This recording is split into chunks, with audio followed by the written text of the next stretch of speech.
Shalom and welcome back to the Tea Table.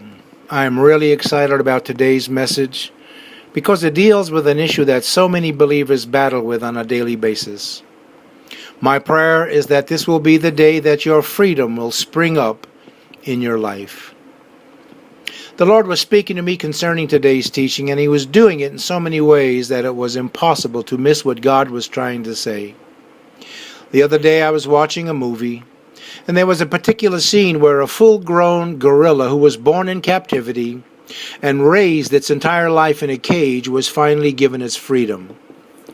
The gorilla's handlers unlocked the cage and opened the cage door and stood back to see what would happen. The gorilla came up to the door and just stood there gazing out from the opened gate.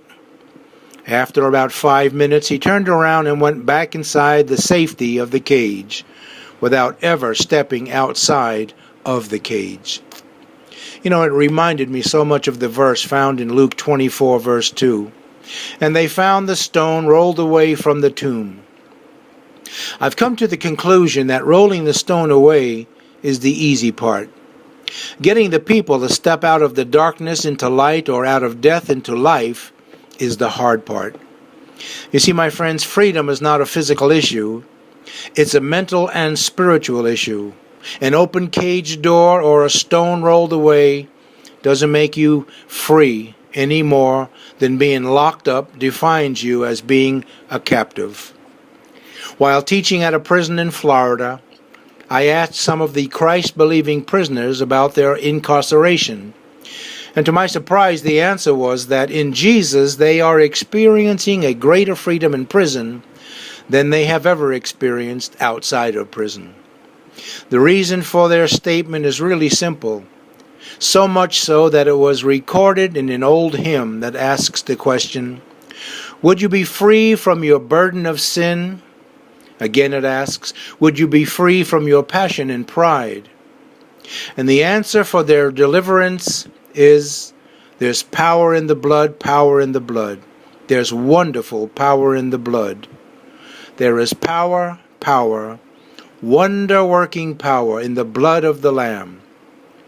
And because of that, each prisoner was able to come for a cleansing to Calvary's tide. Why? Because there really is wonderful power in the blood of the Lamb. These prisoners were free from their burden of sin, their passion and pride. These young men were free for one reason, and only one reason. And the reason can be found in John 8:36. So if the Son sets you free, you are truly free. So back to the gorilla in the cage. Was he free? No, not at all.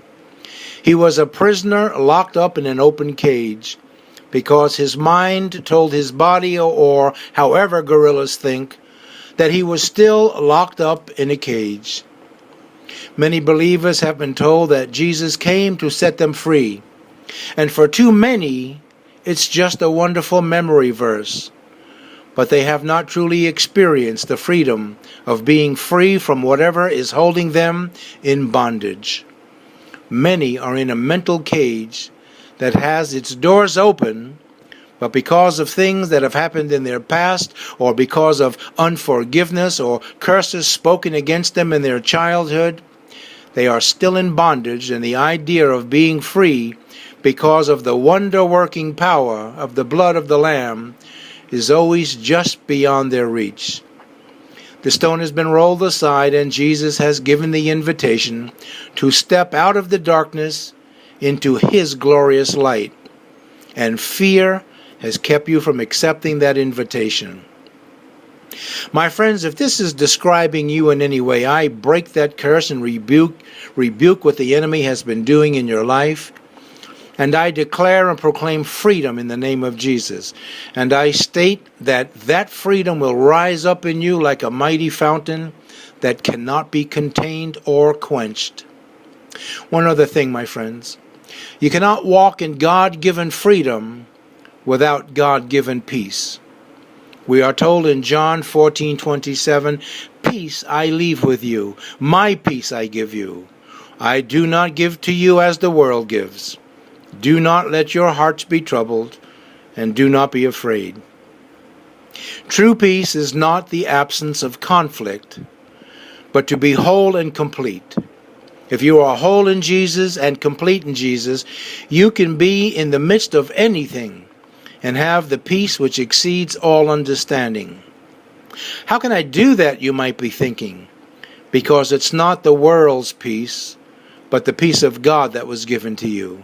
You see, my friends, God is the master that we can serve in perfect freedom and perfect peace. We are commanded to live in peace, but because of the winds and waves of life, many of us are living in pieces. We are children of the light, His glorious light, and the benefit of that light is freedom. Sure, things may come against us and try to rob us of that God-given freedom, but we are told in Galatians 5:1, Christ has freed us so that we may enjoy the benefits of freedom. Therefore, be firm in this freedom and don't become slaves again.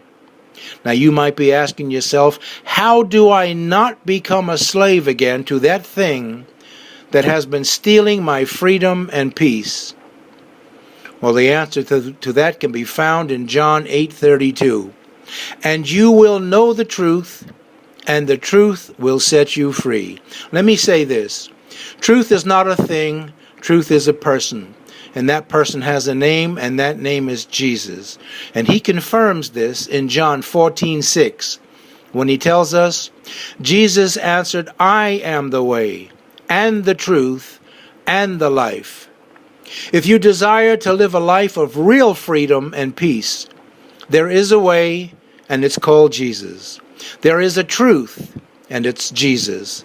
And there is a life, and that's Jesus.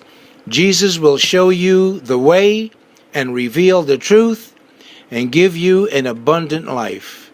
And with that, I leave you with this. Yevarechecha Adonai ve'yishmerecha.